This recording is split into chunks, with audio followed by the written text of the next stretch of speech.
हिंदू धर्म ग्रंथों में जैसे कि गरुड़ पुराण कलयुग के अंत का एक कह सकते हैं बहुत ही भयानक जिक्र मिलता है। ये सिर्फ कोई पुरानी कहानियां नहीं है, बल्कि ये तो आने वाले कल के लिए एक बहुत बड़ी चेतावनी की तरह है। तो चलिए आज इन्हीं पवित्र ग्रंथों में थोड़ा गहरा उतरते हैं और समझने की कोशिश करते हैं कि आखिर ये भविष्यवाणियां हैं क्या। और यहीं से उठता है वो सबसे बड़ा सवाल कि जब ये कलयुग, ये अंधकार का दौर खत्म होगा तो आखिर होगा क्या? क्या सब कुछ तबाह हो जाएगा या फिर ये किसी नई शुरुआत का संकेत है?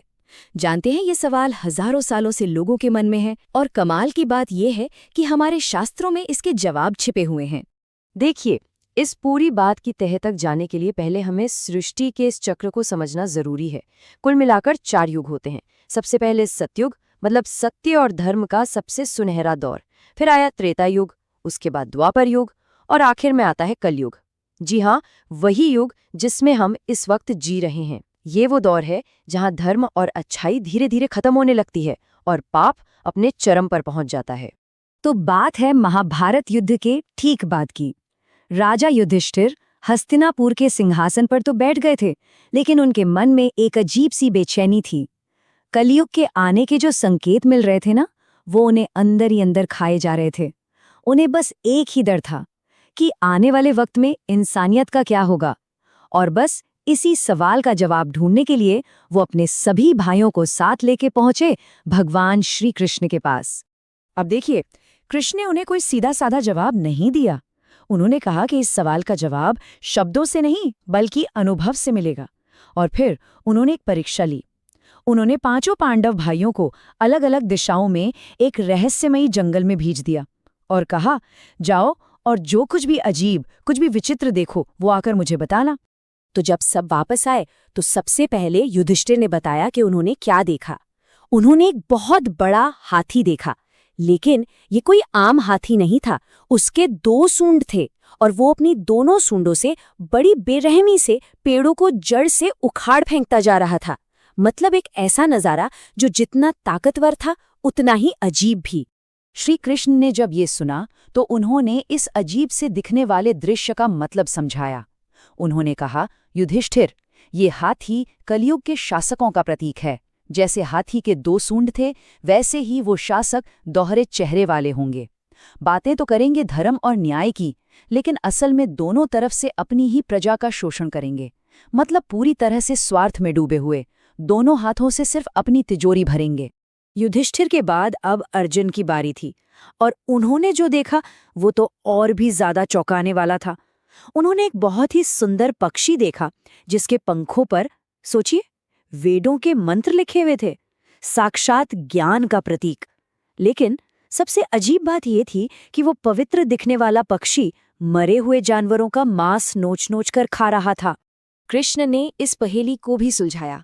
उन्होंने बताया कि ये पक्षी कलयुग के तथाकथित विद्वानों और पंडितों को दर्शाता है। ज्ञान तो उनके पास बहुत होगा, वेदों पुराणों का, लेकिन उनका व्यवहार, उनके कर्म, उनके ज्ञान से बिल्कुल उल्टे होंगे। वो धर्म को सिर्फ पैसा और शोहरत कमाने का एक जरिया बना लेंगे। दिल में पवित्रता का नामो निशान तक नहीं होगा। अब बारी थी भीम की, और उन्होंने जो देखा वो सच में दिल दुखाने वाला था। एक गाय थी जिसने अभी अभी एक प्यारे से बछड़े को जन्म दिया था, और वो माँ अपनी ममता में, अपने प्यार में उस बछड़े को इतना इतना ज्यादा चाट रही थी कि बेचारे बछड़े के शरीर से खून बहने लगा। जरा सोचिए, ये कैसा प्यार था जो सुकून देने के बजाय जख्म दे रहा था। कृष्ण ने इसका भी बहुत गहरा मतलब समझाया। उन्होंने कहा कि कलयुग में माँ बाप का प्यार कुछ ऐसा ही हो जाएगा। वो अपने बच्चों से बेइंतहा प्यार तो करेंगे, लेकिन वो प्यार एक तरह का बंधन बन जाएगा। वो अपनी ममता से बच्चों को इतना कसकर पकड़ लेंगे कि बच्चे कभी अपने पैरों पर खड़े ही नहीं हो पाएंगे, आत्मनिर्भर नहीं बन पाएंगे, और यही हद से ज्यादा लाड़ प्यार उनके विकास में सबसे बड़ी रुकावट बन जाएगा। इसके बाद सहदेव ने अपनी बात बताई। उन्होंने एक और अजीब चीज देखी। एक लाइन में 7 कुएं थे।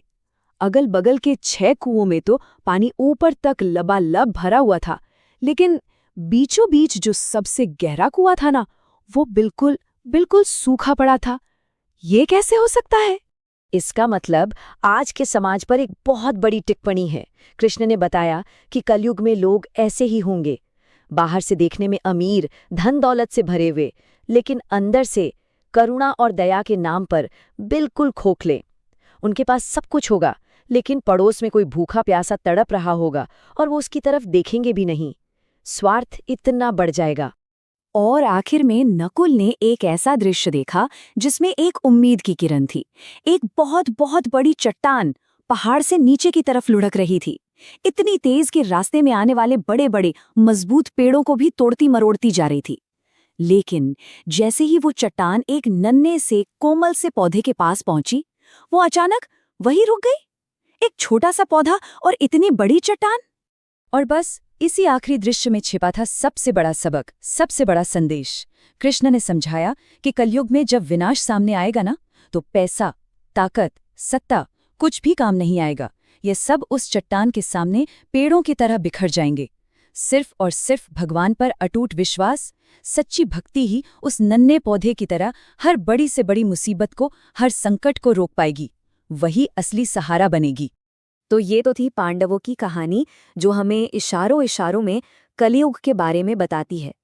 लेकिन गरुड़ पुराण में भगवान विष्णु ने कलियुग के अंत के कुछ बहुत ही सीधे, बहुत ही साफ संकेत दिए हैं। तो चलिए अब उन 5 बड़े संकेतों पर एक नजर डालते हैं। पहला संकेत सच कहूं तो रोंगटे खड़े कर देने वाला है। जहां सतयुग में इंसान हजारों साल जिया करते थे, वहीं कलयुग के अंत तक आते आते इंसान की औसत उम्र घटकर सिर्फ 20 साल रह जाएगी। इतना ही नहीं, सिर्फ 12 साल की उम्र में बच्चों में बुढ़ापे के लक्षण दिखने लगेंगे, बाल सफेद होने लगेंगे, चेहरे पर झुर्रियां पड़ जाएंगी। दूसरा संकेत है समाज के अंदर से खोखला हो जाने का, मतलब नैतिकता का पतन। पवित्र रिश्ते अपना मतलब खो देंगे। लोग शादी ब्याह, अंतिम संस्कार जैसे जरूरी संस्कारों तक को भूल जाएंगे। हर तरफ बस धोखा, लालच और मैं मतलब स्वार्थ का बोलबाला होगा। समाज का पूरा ताना बाना ही बिखर जाएगा। तीसरा संकेत जुड़ा है हमारी प्रकृति से। ऐसा लगता है जैसे प्रकृति भी इंसान से अपना मुंह मोड़ लेगी। पेड़ फल देना बंद कर देंगे, फूल खिलना बंद कर देंगे, और जब जमीन से कुछ उगेगा ही नहीं, तो इंसान के पास पेट भरने के लिए मांसाहार के अलावा कोई और रास्ता ही नहीं बचेगा। और फिर आएगा चौथा संकेत, एक बहुत ही भयानक अकाल। बारिश होनी ही बंद हो जाएगी, या कह लें कि ना के बराबर होगी। जाहिर है सारे खेत बंजर हो जाएंगे, सूख जाएंगे, और अगर कहीं कुछ थोड़ा बहुत अनाज उग भी गया तो वो स्वादहीन होगा, उसमें कोई पोषण नहीं होगा। कहा जाता है कि उस मुश्किल वक्त में सिर्फ बकरी का दूध ही जीने का एक जरिया बचेगा। जब ये सारे संकेत सच हो जाएंगे, तब होगा इस युग का अंत, एक महाप्रलय के जरिए। लेकिन एक मिनट, ये सिर्फ अंत नहीं है, ये एक नई शुरुआत की तैयारी भी है। चलिए देखते हैं कि ये आखिरी पड़ाव कैसा होगा। कलयुग के अंत का सबसे डरावना मंजर। आसमान में एक नहीं, 7 सूरज एक साथ उगेंगे।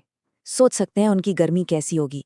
उस भयानक गर्मी से धरती का सारा पानी, सारी नदियां, सारे समंदर, झीलें, सब कुछ भाप बनकर उड़ जाएगा, और ये हमारी हरी भरी धरती जलकर सिर्फ राख का एक ढेर बन जाएगी।